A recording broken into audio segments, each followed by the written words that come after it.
Magili kong taga-subaybay. Yan na naman siya. Isa na naman. Unang kontrahin. Sige, sorry. Isa na namang edisyon ng Layam kay Kuya Checo. Parang indang na siya. Ang ating ibibigay sa inyo. Ito'y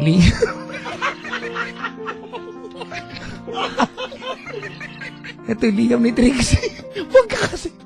Ito na nga.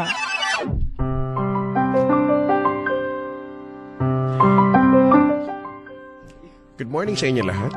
Mga kapwa at mga kabisyo, mga kamukha at mga kaamoy. Ito na naman tayo sa isang portion na pinamagatang liham kay Kuya Checo. Checo.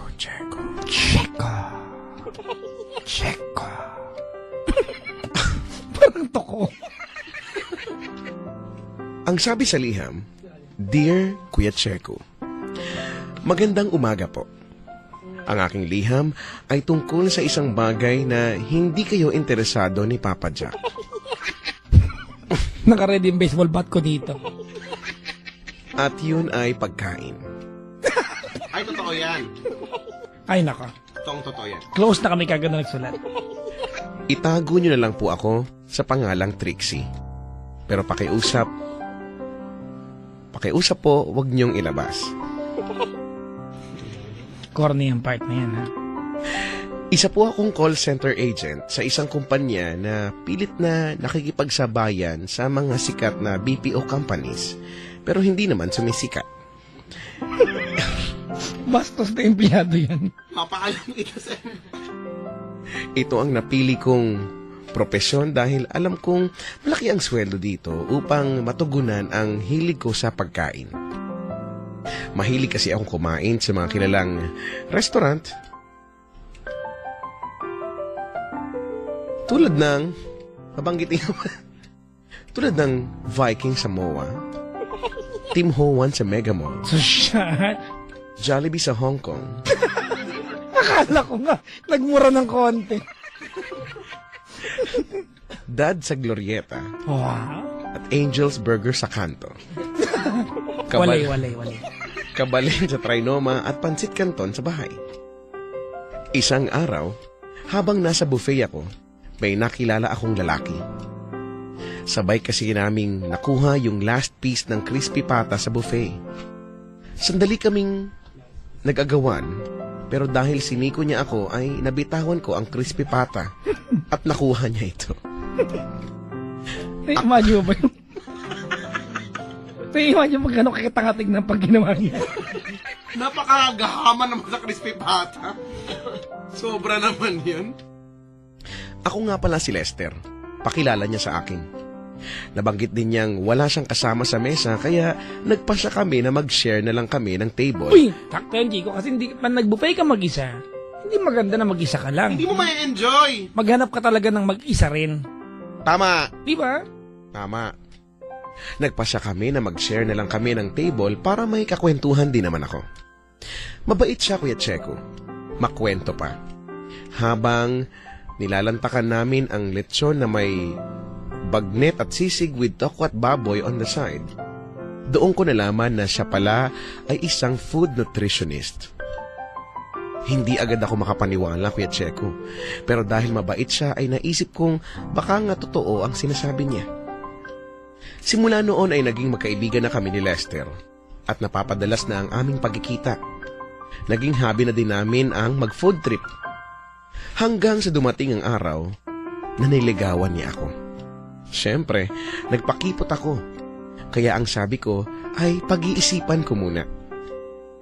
Matapos ang 5 segundong pag-iisip ay nagpasya akong ibigay ang matamis na oo. At siya namang ikinaganap. Gano'n katagal? 5 segundo. Tagal, bro.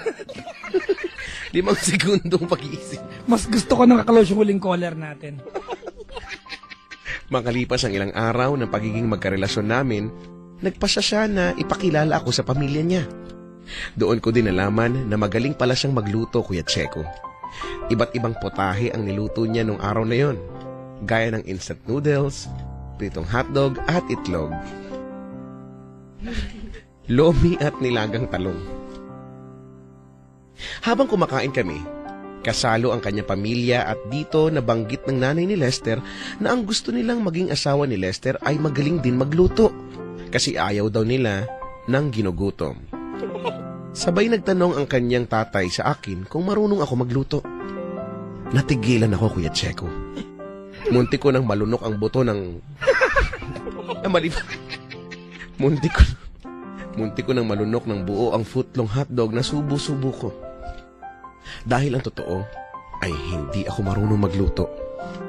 Ni magpakulo ng tubig, hindi ako marunong. Magluto pa kaya? Pero dahil ayaw kong umayaw sa akin ng kanyang mga magulang, sumagot ako ng, "Opo, marunong po ako." Dahil dito ay nagpasa sila na ako ang magluto ng hapunan. Gusto daw nila ng brown rice, Bicol Express at banana Q. Parang medyo nakakagutom na ito. Nawala ang kutob ko dahil alam kong pwede akong mag-research ng recipe sa internet gamit ang cellphone ko. Ngunit nagimbal ako sa nalaman ko. Walang signal ng cellphone sa bahay ni Lester. Hindi ako makalabas ng kusina, Kuya Checo. Ano kaya patatunguhan nito? Hindi ko alam ang gagawin ko. Naiinip na ako sa kwento. Sinubukan kong tingnan ang mga sangkap sa pagluluto na nasa hapag pero hindi ko alam kung paano magsisimula. Kaya ang aking katanungan ay paano ba magluto ng brown rice? Bubuhusan ko ba ng 2 bote ng toyo ang bigas para maging brown? Kailangan bang maging oragon ako para makagawa ng Bicol Express?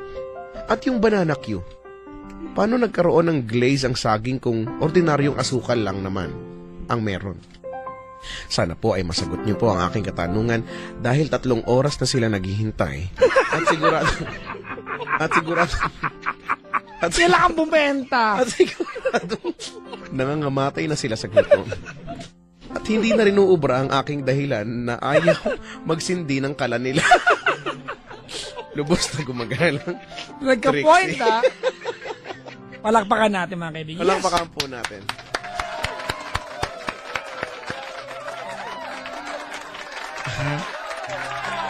Nandito yung gumawa ng sulat, mga kaibigan. Ibabaan namin to, threat to sa career namin. Nandiyan, pakipicture tapos pakilagay dito yung muka. Ay, nako. Masagutin mo ngayon yan. Well, mahirap talaga magluto kung wala kang recipe. At mas mahirap na wala kang recipe dahil walang signal ang cellphone mo. Pero pasasaan ba at magiging okay din yan? Tiwala lang, puso lang. Yan. Laging ganun. Yan ang liham kay Kuya Checo.